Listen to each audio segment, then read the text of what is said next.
Welcome to my YouTube channel Knowledge Hub. Please subscribe my channel and hit the bell icon to get all the new notifications.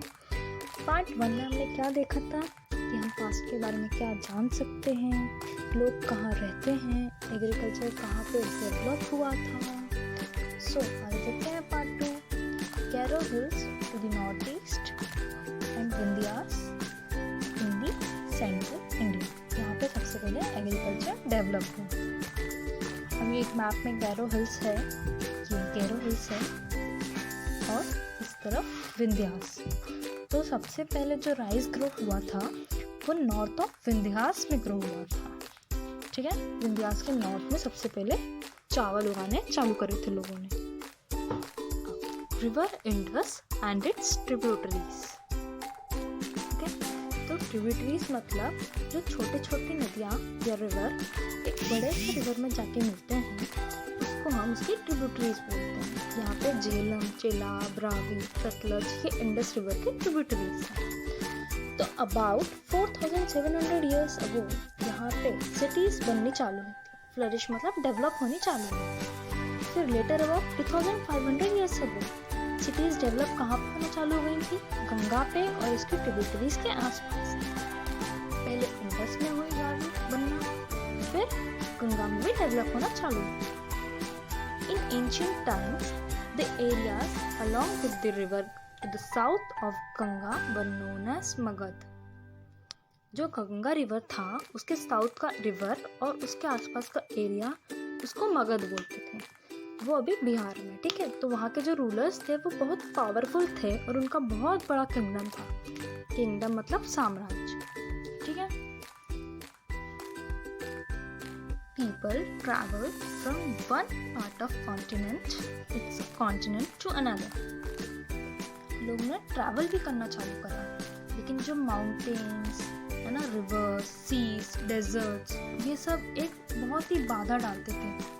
उनकी journey मुश्किल कर देते थे, dangerous कर देते थे, लेकिन कभी भी इम्पॉसिबल नहीं था. वो जाते ज़रूर थे. और लोग क्यों एक पार्ट ऑफ कंट्री से दूसरी कंट्री में जाते, ताकि वो अपना जीवन यापन कर सकें, लाइवलीहुड, या escape from natural disasters. Natural disaster मतलब अर्थक्वेक हो गया है ना, सुनामी जिसे बाढ़ आई हुई है, या ड्रॉट, कहीं पे भी सूखापन पड़ गया तो वहाँ पे उनके क्रॉप्स नहीं ग्रो हो पा रहे थे, इसीलिए उन्होंने ट्रैवलिंग चालू करी. मर्चेंट्स मतलब सौदागर, जो अपना सामान बेचते हैं, उसका सौदा करते हैं. उन्होंने किस किस चीज़ों से ट्रैवल करना चालू करा? कारावैन एंड शिप्स. ये कारावैन है, आपने देखी होगी मूवीज़ वगैरह में, है ना, और शिप्स तो सभी जानते हैं. तो इन दोनों चीज़ों से मर्चेंट्स ने ट्रैवलिंग भी चालू करी. रिलीजियस टीचर्स है ना, वो एक विलेज से दूसरे विलेज में जाते थे. क्योंकि वो लोगों को इंस्ट्रक्शन दे सके, आदेश दे सके, या उनको कुछ भी एडवाइस दे सके जो उनको चाहिए. और बहुत सारे लोग तो एडवेंचर के लिए भी एक पार्ट ऑफ कंट्री से दूसरे पार्ट में जाते थे. उनको बहुत घूमना पसंद था, इसीलिए भी उन्होंने जाना चालू करा. Hills, mountain and seas. जो हिल्स है, माउंटेन्स है, सीज, वो कंट्री के नेचुरल क्या फॉर्म करते थे? वो कंट्री के नेचुरल फ्रंटायर्स. फ्रंटायर्स क्या होते हैं? दो कंट्री के बीच में एक सीमा. बीच में देखा होगा ना आपने, सीमा होती है एक कंट्री के बीच में, दो कंट्रीज के बीच में, जैसे कि माउंटेन्स आ जाते हैं, रिवर आ जाते हैं. तो बहुत डिफ़िकल्ट होता है ये फ्रंटायर क्रॉस करना. पर जो चाहते हैं लोग वो ज़रूर इसको कंट्री को जब ये फ्रंटायर को क्रॉस करते हैं और एक पार्ट से दूसरी पार्ट ऑफ कंट्री में सेटल भी हो जाते हैं. Now, the two words which are often used for a country are India and Bharata. So, the word India came from river Indus, which is called Sindhu in Sanskrit. Okay. Now, Iranians and Greeks, जो हमारी country में 2500 years ago आए थे, वो बहुत familiar थे इस word से. उसको बोलते थे हिंदोस और इंडोस. तो जो लैंड है south of this river was known as India. ना भारत कैसे पड़ा? भारत उस टाइम पे जो ग्रुप ऑफ पीपल था, है ना, जो नॉर्थ वेस्ट में रहते थे, उनको भारता बोला जाता था. और ये चीज़ मेंशन है ऋग्वेदा में, जो सबसे अर्लीस्ट कंपोजिशन है ना संस्कृत में, ऋग्वेदा, उसमें ये चीज़ मेंशन है 3500 ईयर्स अगो, कि जो ग्रुप ऑफ पीपल है नॉर्थ वेस्ट में, उनको भारता बोलते हैं. Now finding out about the past. और हम अपने पास्ट के बारे में कैसे पता कर सकते हैं? बहुत सारे तरीके हैं, पर उनमें से एक है कि सर्च करो और बुक्स रीड करो जो बहुत पहले लिखी गई थी, है ना। उनको हम बोलते हैं manuscripts because they are written by hand. Manuscripts, जो वर्ड लैटिन वर्ड है मैन्यू, उसका मतलब होता है hand. The books which are written by hand long ago, they were known as manuscripts. Now on what they were written? No, काय पे लिखी गई होंगी मैन्यूस्क्रिप्ट्स उस टाइम पे? तो they were usually written on palm leaves. Palm की जो पत्तियां हैं उस पे मैन्यूस्क्रिप्ट्स लिखी थी, और बार्क ऑफ ट्री, जिसको हम बोलते हैं बिर्च, जो हिमालयास में ट्री ग्रो होती है ना मोस्टली, उनकी बार्क्स में लिखी गई थी manuscripts. This were the two things. Now manuscripts were eaten by insects. बहुत सारी जो मैन्यूस्क्रिप्ट्स है उसको इंसेक्ट ने खा लिए और बहुत सारी डिस्ट्रॉय भी हो गई थी, पर कुछ उनमें से कुछ सर्वाइव हो गई, है ना, जो कि कहाँ पर प्रिजर्व हुई थी, बहुत संभाल के रखी गई थी टेम्पल्स में, मंदिरों में, और monasteries. Monasteries means where monks live, जहाँ पे मॉन्क लोग रहते हैं वो मोनास्ट्रीज होती है, यहाँ पे वो प्रिजर्व थी। This books deals with many things, मतलब ये बहुत सारी चीज़ों से डील्स करते हैं। उनमें से है एग्जाम्पल जैसे रिलीजियस बिलीफ्स एंड प्रैक्टिसेस, धर्म, उनकी ग्रंथ, उस टाइप पे जो भी था रिलीजियस बिलीफ्स उस सब उस बुक में था।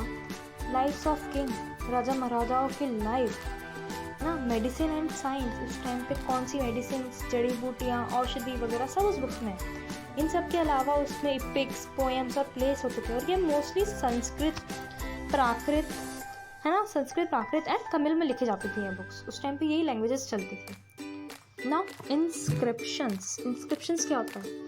जो भी राइटिंग्स काय पे लिखी जाती हैं, हार्ड सरफेसेस पे, बहुत ही हार्ड सरफेस पे जो लिखी जाती हैं, जैसे कि स्टोन और मेटल पे लिखी गई हैं, ये उनको इंस्क्रिप्शन बोलते हैं। जो किंग्स, राजा थे वहाँ के, वो अपने ऑर्डर इंस्क्राइब करवा देते थे, जिससे कि प्रजा देखे और उसको फॉलो करना चालू करे। और भी बहुत अलग अलग टाइप के इंस्क्रिप्शंस थे, जैसे कि मैन और वुमेन, किंग, वो रिकॉर्ड कर लेते थे उन्होंने उस टाइम पे क्या क्या किया। फॉर एग्जांपल किंग्स तो थे अपने विक्ट्रीज, जो उनकी विक्ट्री हुई, जितने भी उन्होंने युद्ध किए उसमें कौन जीता, उन सबको उन्होंने इंस्क्राइब करवा के रख दिया था। ठीक। Now archaeologist, we all know that who are archaeologist, no, सब फैमिलियर है इस वर्ड से। तो आर्कियोलॉजिस्ट कौन होते हैं? They were the people who study about the past, the things made and used in the past. ठीक है, पास्ट की चीज़ों को बहुत घूर के देखते हैं। क्या क्या स्टडी करते हैं वो? बिल्डिंग्स काय से बनी है, स्टोन से बनी है, ब्रिक से बनी है। पेंटिंग्स, किस तरह से वो पेंटिंग बनाई, कितने साल पुरानी वो पेंटिंग्स है। स्कल्पचर्स, जो मूर्तियाँ बनी थी उस टाइम पे, सब वो आर्कियोलॉजिस्ट स्टडी करते हैं। तो बस एक्सप्लोर भी करते हैं, बहुत सारी चीज़ें खोजते भी हैं। एक्सकवेट मतलब धरती के अंदर से गाड़ के भी सामान निकालते हैं, जैसे कि tools, weapons, pots, pens, ornaments and coins. ये सब चीज़ें उन्होंने गड्ढे के अंदर खोद के निकाली है। टूल्स, उनको स्टडी करा। ऑर्नामेंट्स वुमेन्स के, है ना, कॉइन्स, ये सब आर्कियोलॉजिस्ट ने स्टडी करे हैं। अब archaeologist also look for bones of animals, उन्होंने हड्डियाँ भी देखी एनिमल्स की, बर्ड्स की, फिशेस की, जिससे वो पता कर सके कि पीपल जो पुराने ज़माने में पास्ट में क्या खाते थे, इसलिए उन्होंने बोन्स तक को स्टडी किया। ओके। नाउ हिस्टोरियंस, हिस्टोरियंस कौन होते हैं? ये लोग वो लोग होते हैं जो इंफॉर्मेशन गैदर करते हैं, काय से, मैन्यूस्क्रिप्ट से, इंस्क्रिप्शन से, या आर्कियोलॉजी से इंफॉर्मेशन गैदर करते हैं, उसको रीड करके पास्ट के बारे में पढ़ते हैं। हिस्टोरियंस और आर्कियोलॉजिस्ट जो है वो एक डिटेक्टिव की तरह काम करते हैं, मतलब कुछ भी उनको क्लू मिले उसके बारे में वो पास्ट का पता लगा ही लेते हैं।